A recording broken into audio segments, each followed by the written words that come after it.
La cérémonie a débuté par le mot de bienvenue du directeur général de la sécurité civile qui a déclaré la rencontre ouverte. On prit part à cette cérémonie différentes personnalités représentant des structures liées à la sécurité des populations.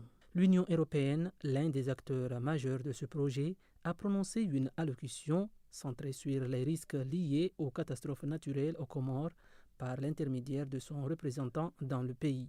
Entre 2005 et 2007, le Karthala est rentré en éruption à 4 reprises consécutives.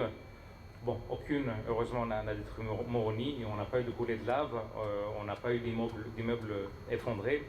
Le volcan a tout simplement laissé retomber ses cendres dans les citernes et cela a produit 120 000 personnes. 14 ans plus tard, le cyclone Kenneth touchait près de 350 000 personnes aux Comores. En 48 heures, presque la moitié de la population ont déplacé plus de 20 000. Aujourd'hui, plus de la moitié de la population du pays est en zone à très haut risque. Ailleurs, sur le continent, on met 200 km entre soi-même et le danger. À Ngazidja, aucun point n'est à plus qu'une douzaine de kilomètres de la mer. Une présentation du projet Redeuclide a été brièvement faite aux participants au cours de la cérémonie. A suivi l'allocution du ministre de l'Intérieur qui a officiellement lancé ce projet. D'une durée de 4 ans, il bénéficie de toutes les dispositions nécessaires à sa mise en œuvre. Le directeur général de la sécurité civile nous a résumé le déroulement de cette cérémonie et a rappelé l'importance du projet. Comme vous savez, nous sommes un État insulaire, vulnérable à tous les aléas.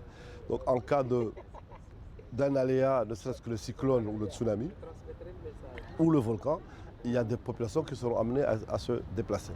Donc ce projet-là va nous aider à identifier les zones à risque, les zones de moindre risque, les abris à utiliser et avoir une base de données pour pouvoir faire un plan d'évacuation au niveau des îles et au niveau des régions. Aujourd'hui, le ministre de l'Intérieur est venu officialiser le lancement et c'est pour cela que dès demain, nous allons continuer à travailler avec chacun dans son activité, la Direction générale de la sécurité civile, la police nationale, l'Observatoire du volcan Karthala et la Direction technique de la météo, pour ne citer que cela, pour que chacun dans son service puisse préparer justement les analyses, créer la base de données et préparer les plans d'évacuation. Pour rappel, ce projet est financé par l'Union européenne et mis en œuvre par l'Organisation mondiale pour les migrations OIM en étroite collaboration avec le gouvernement de l'Union des Comores via le ministère de l'Intérieur. Il convient de souligner que le pays a connu plusieurs catastrophes majeures liées au climat ces dernières années.